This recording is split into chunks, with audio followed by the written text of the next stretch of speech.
podcast. We are in one team dito sa Elorde TV. So, para po to show your support, ladies and gentlemen, make sure that you follow Elorde TV on social media.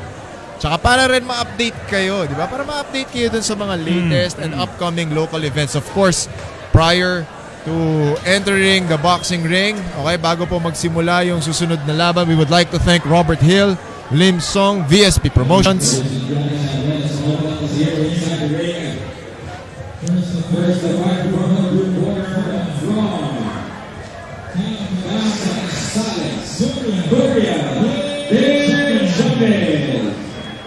We would also like to thank B Athletic, Vice Mayor Joan Villafuerte, Mayor Eric Olivares, Barangay Captain Paul Casale. We would also like to thank Sumago, Pocari Sweat, Suncoast, Lightwater, Vitamin Boost, Balbo, All Fast Cars, Ice Cream of the Year, Sam Ranchard, Bunny Laborte, and Fairtex Philippines. Partner, speaking of B Athletic, isa sa pinakamagaling gumawa ng sportswear yan.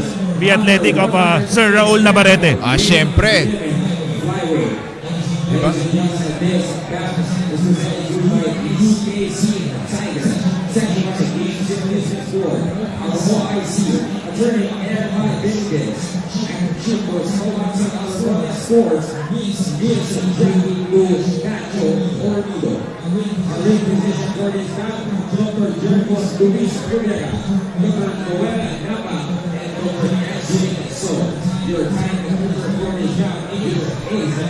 Ladies and gentlemen, our judges scored is now starting this contest in the test of Oliver Garcia, Gerald Pelana, and Sunny Ferre.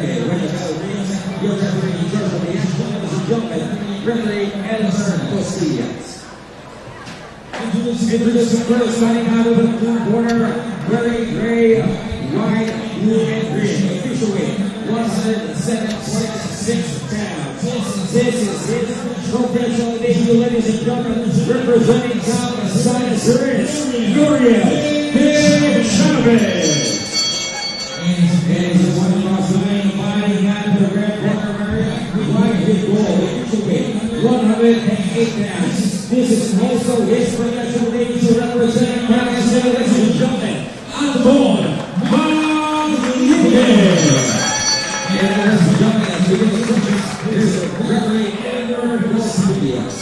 Naku, debutante pala to, partner. Partner, napakabilis ng oras. Nakakaapat na pala tayong laban. And before we know, nasa more than kalahati na tayo. Oo nga. And of course, our fighters are making our lives easy dahil they're providing entertainment right in front of your screens. This is scheduled for 4 rounds in the light flyweight division between Anton Maglite versus Noriel De Chavez. De Chavez is in the gray trunks while Noriel Maglinte is in the white trunks with gold trim. Talagang, alam mo yung partner, yung ni Maglinte, Anton Maglinte, yung short niya, yan yung sinasabi kong gawa ng B Athletic. Ayan naman pala. Kaya naman pala ang ganda. Nakikita nyo naman po, di ba? Every time you look at your screens and you see the handiwork of B Athletic, medyo, di ba, presentable, di ba, pogi tignan di ba? Partner, natanong ko nga yung last event ko, natanong ko sa isang boxer kung may extra motivation pag maganda yung mga supplies mo. Oo naman. Sabi niya, oo naman. Oo naman, di ba? If you look good, you feel good, you fight good. Yes. Goods. And speaking of fighting good, that was a good straight to the face by Maglinte. Oo.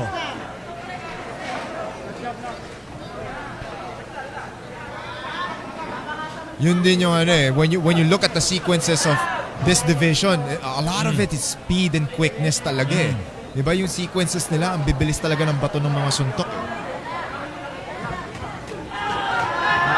4-punch combination there by Maglinte.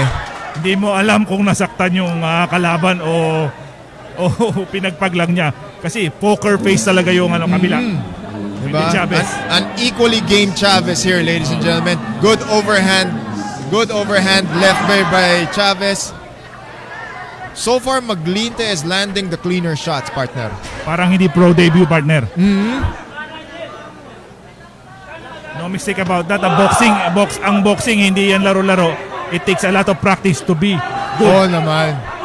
And for people who are watching and listening to us right now, if you're looking at the sequences right in front of you, this is very tiring. Oh. These fighters have been throwing so many punches and we are on the first round. Diba? Nagsisimula pa lang tayo. Tama.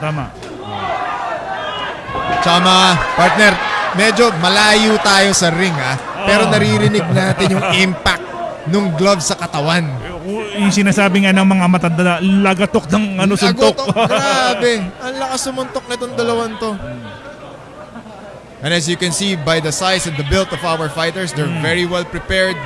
Diba? Mukhang wala ring mukhang maganda rin yung pag-cut ng weight, maganda yung recovery, walang tuyo.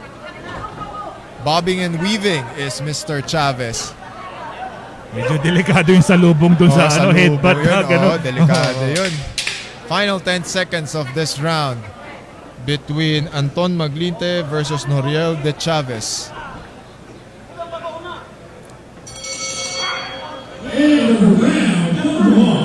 So in terms of boxing lingo, partner, usually yung first round, yun yung feeling out round. Yes. So anong masasabi mo sa feeling out round ng mga debutants natin? Yung Maglinte, sabi ko nga sa'yo, hindi siya gumagalaw na parang pro debut. Systematic din yung niya, hindi bara-bara. Usually kasi pag pro debut, bara-bara eh. Siguro ito, numerous training ang ginawa nito bago to sumampa ng ring. At dadagdagan ko lang yung sinabi ng partner ko, mga kaibigan. When you talk about training and you talk about preparation for your professional boxing bout, okay, it takes hours. Probably ang isang boxing camp, mga 2 to 3 months yan. Diba? Kasi kailangan, you have to make sure that you're comfortable inside the ring. Diba? And tama rin yung sinabi ng partner ko dito, parang hindi amateurs or parang hindi mga debutants gumalaw tong dalawang to. And this is the second round of a scheduled 4-round fight between Anton Maglite versus Noriel De Chavez. Both fighters meet at the center of the ring, bobbing and weaving papareho.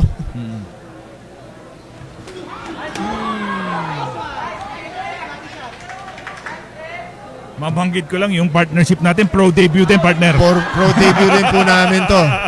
Kaming dalawa.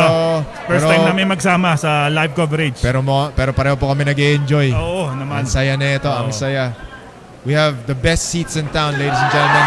And speaking of the best seats, we saw that sequence there by Maglinte. By Chavez pala, sorry. Mukhang maraming pala si Maglinte, partner.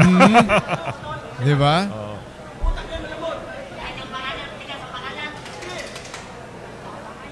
Maglinte is in the white trunks with gold trim. Chavez is sporting gray trunks and the black gloves.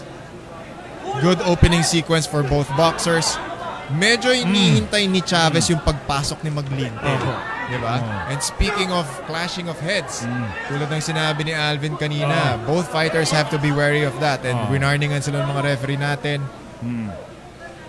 Medyo mahirap naman na, 'di ba, maging deciding factor yung headbutts. Maglinte now with a lead straight.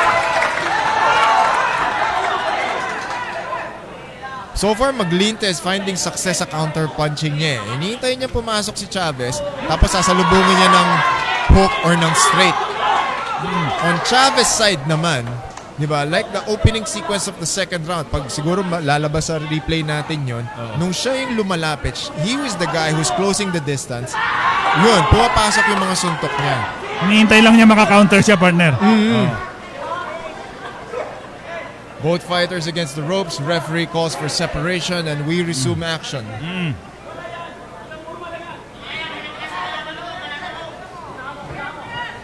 Makikita ko yung katawan ng mga fighters natin. Iniisip ko, how do they make 108 pounds, no? Gayot na gayot yung dalawang to. Mas 108 pounds lang. Parang ako, hindi ata ako mabot ng 108 pounds. Pag nagkukumpit ako, tsaka lumalaban ako eh. Baka siguro, it's speak about discipline, partner. Oo, discipline, di ba? Good training regimen. That was a good sequence there by both boxers. We're approaching the final 20 seconds of the second round between Anton Maglinte versus Noriel De Chavez. Nice 1-2 by Maglinte, partner. Pasok na pasok yun, partner. Probably the cleanest shot. Diba? Diba? What a way to end the second round. Malinis na malinis yun, partner.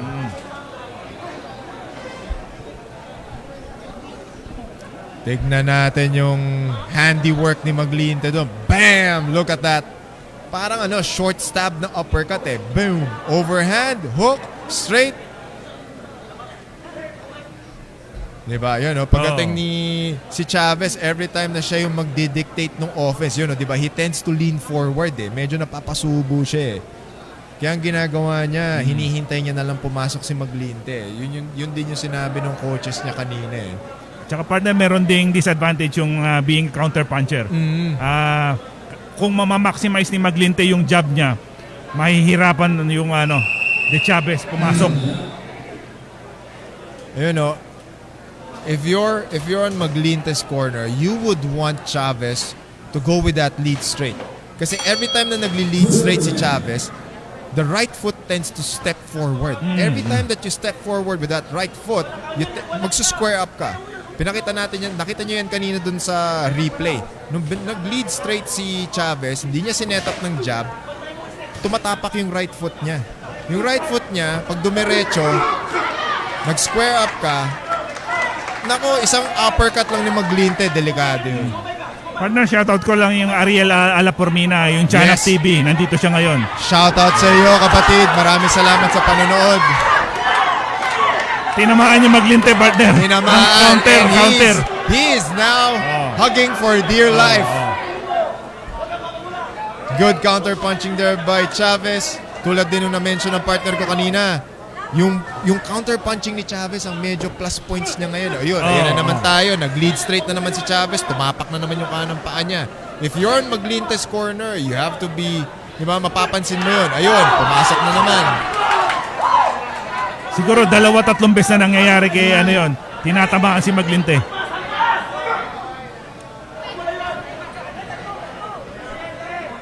Medyo lumalabas na in the third round. Mas malakas yung suntok ni Chavez kaysa kay Maglinte, no? And you see the confidence on Chavez now. Diba? Yan, he's being the aggressor, he's hunting. He's gonna pin him against the ropes. He is also trying to test the body, partner. Ayun, Jab straight there by Maglinte. Yun ang palabigasan ni Maglinte, yung 1-2 na yun. Which is rarely niya ginagawa. Bakit kaya? Dapat, feeling ko medyo nagre-recover pa siguro siya dun sa power shot ni Chavez kanina. Another jab straight by Maglinte finding its target. Pero maganda rin yung composure ng Maglinte. Although tinamaan siya talaga ng maganda doon, I think tingin ko naka-recover na siya. Maganda rin yung presence of mind, 'di ba, yung composure na okay, tinamaan ka ng solid, 'di ba? Let's go for a clinch. Partner, binilangan ng referee. That came from a punch, okay? Yes. Ladies and gentlemen, that came from a punch. Of course, syempre, Maglinte's corner is protesting na tinulak daw. Pero kahit naman yung tulak yung dulo, if it came from a punch, you have to count it. Malaking bagay yun, partner. Kung matatapos tong round na to ng ganun, 10-8 yun. 10-8 yun. That is going to swing this bout in Chavez's corner, in Chavez's favor. Final 10 seconds of the third round.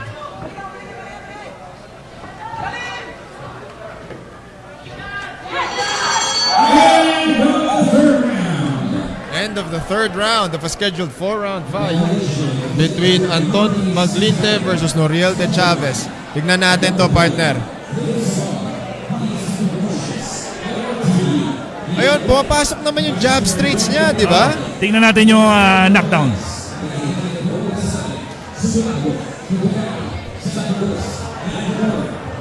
Ayan, tignan natin yung sequence. Naghahabulan po sila. Jab straight there by Maglinte. I think after this, dun yung sequence eh. Ito na.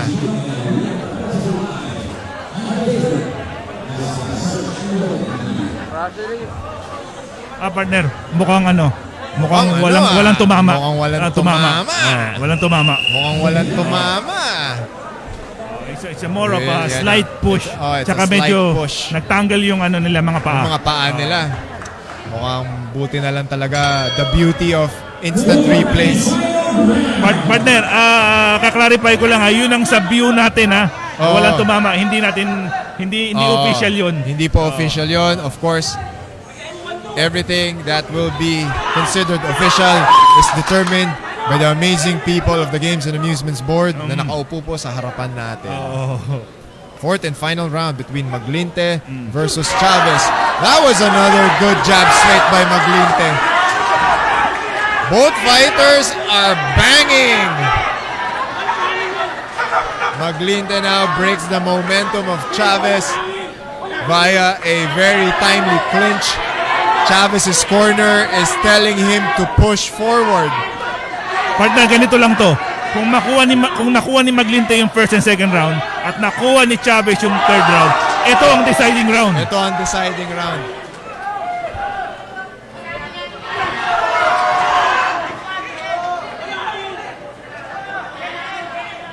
Both fighters seems like they're going for broke. Medyo nako, ang ganda nung first sequences medyo nag-settle down na ngayon. So siguro step back muna. Yung sinasabi nila sense of urgency, ito na yun. Ito na yun. Ito na yun. Final minute and a half of the final round between Chavez and Maglinte. Oo. Lead hook there by Chavez. Good ducking by Maglinte.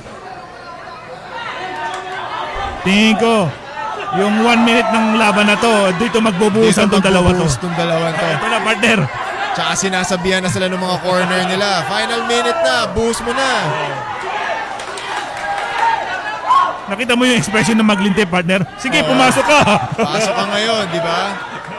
And he knows that he can counterpunch. Yes. He knows na every time papasok si Chavez, kaya niya salubungin. Another good straight there by Maglinte.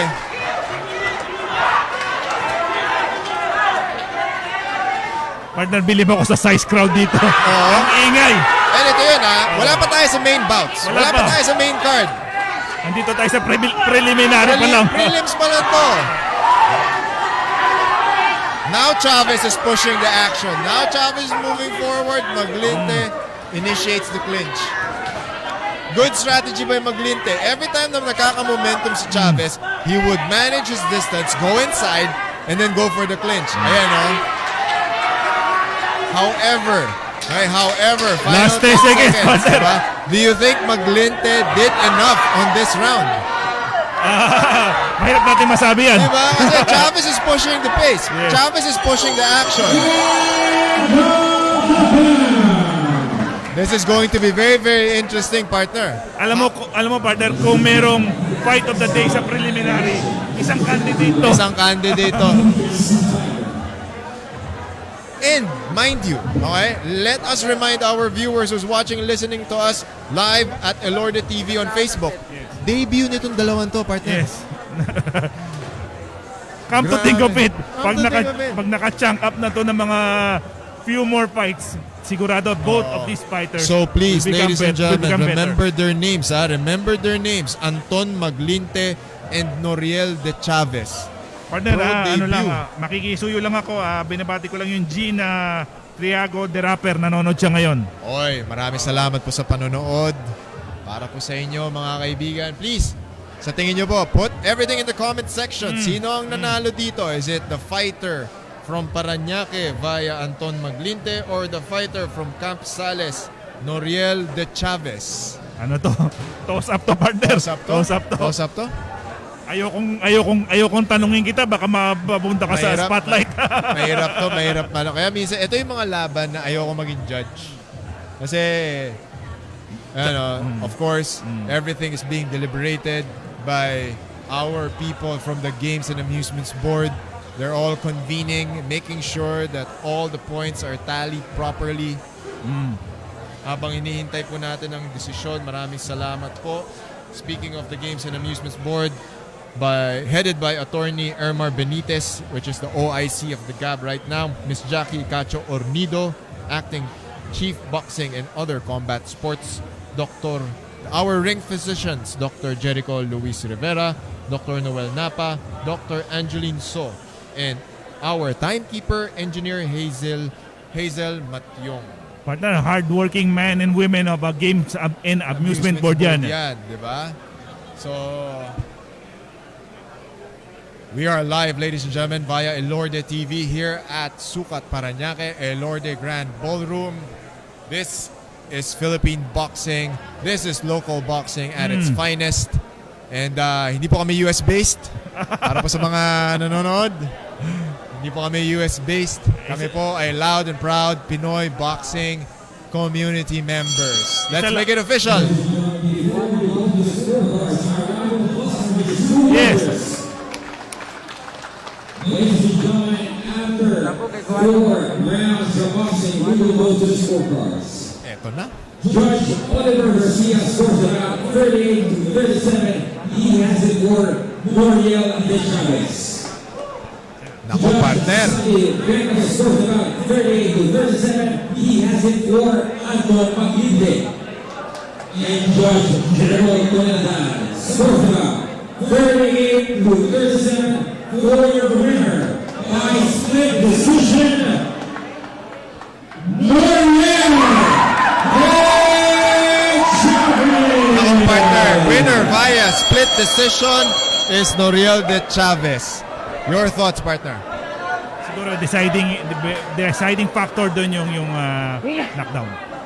Pero Knockdown, and then siguro yung pace and yung aggression niya in the final round, eh. Diba? It goes to show that every round is important in boxing. Diba? You can't really, we don't know what's happening sa corner ni Maglinte, pero diba? If it's a 4-round fight, you have to make each round count. siguro partner yung sinasabi nila, you either win or learn. Yes.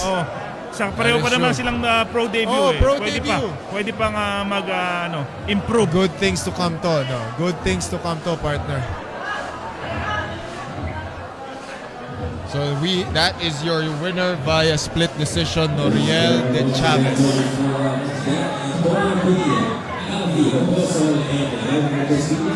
Our referee for our next bout, attorney Dominic Scott.